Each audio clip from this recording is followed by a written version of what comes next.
One man slipped almost unnoticed into the record books of Rome 1960. He could float like a butterfly and sting like a bee. He was Cassius Clay.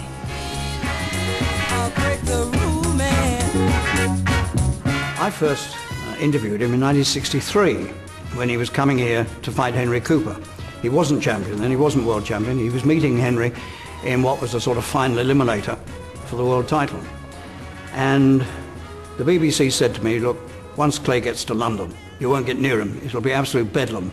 So why don't you go out to New York and interview him out there? So I said to him, look, I believe you call yourself the greatest. Yeah, man, he said, I am the greatest. And I want everybody out there on TV to know it. Okay, I said, well, why don't we go up to the top of the Empire State Building, and then we can say that the greatest has met the highest. I've got a rhyme for you.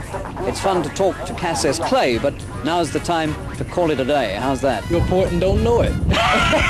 And feet show it. And he loved that. He really did love that. It's really a shame that you putting him on me. This will be an annihilation. I'm too fast. In those days, he was thought to be a loudmouth young braggart. As loud as I'm hollering, you call me quiet? And the public hated his guts. I mean, I used to run 4 o'clock in the morning, and I used to see, like, office cleaners in the morning. They should say, shut that big loud mouth up, go on, Henry, give him one. Now, supposing Cooper beats you, would this be a serious setback? If Cooper beats me, I will retire. If Cooper goes over 5 rounds, I won't return to the United States for 90 days. To make it worse, I think the actual boxing, he came in that big blue velvet dressing gown he had with a crown on, and he put this on, went out to the way and saying, I am the king. I think the public gave him a bit of a hoot over it. They booed him as he was going. But it was a great atmosphere, let's be honest. All I want to do is to get the people in the house, and then whatever's going to happen will happen. Before he came along, it wasn't thought that men of 15 stone or more could be light on their feet. He jerked his head back, he dropped his hands, he was tall, he could get out of the way, and I had to cut his mobility down, get him on the ropes, and then try to hit him with a punch. I could throw a jab, and then bump, and then double quick, like turn it into an hook. So, which I did, and I actually called him. Right on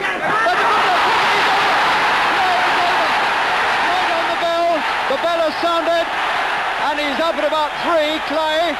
Henry was a good finisher. And once he had a man on, on the hook, on his left hook, he didn't let them go. So if he'd hit Clay like that a little earlier, that whole thing might have changed, and the whole of boxing history might have changed. Anyway, the 5th round, Henry's eye went badly. It is the worst cut eye I've seen for a very, very long time indeed.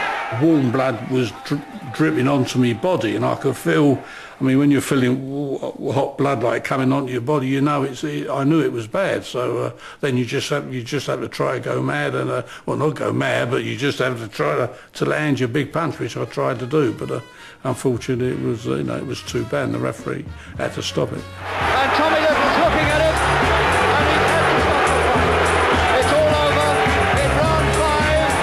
The man who was put down at the end of the 4th round, and Cooper, although he's been beaten on a cut eye, is far from disgrace.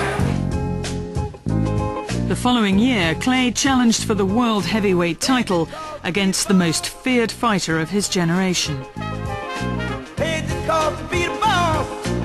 Nobody gave him a chance against Sonny Liston when he fought for the title in 1964. He was a 7-to-1 underdog.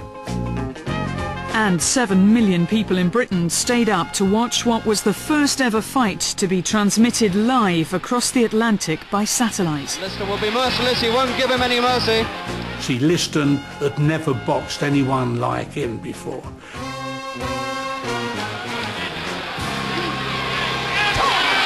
Watch the way Clay is brushing aside Liston's punches now with his gloves. But what unfortunately happened, Liston had tore a muscle in his left shoulder.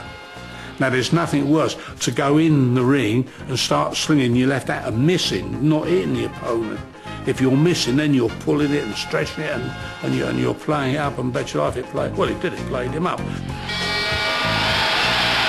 what's happened? Clay has won! Clay has won!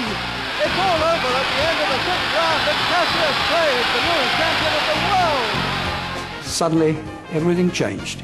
He won the fight and went on to become not only the most famous boxer in the world, the most famous sportsman in the world, and at one point in his career, I actually believe he was the most famous person in the world. He wanted to go to heaven, so I took him in 7. You took him in 7. I am the king of the world. Hold it, hold it, hold it. I'm pretty. Hold it, you're not that pretty. I'm a bad man. He was loved all over the world.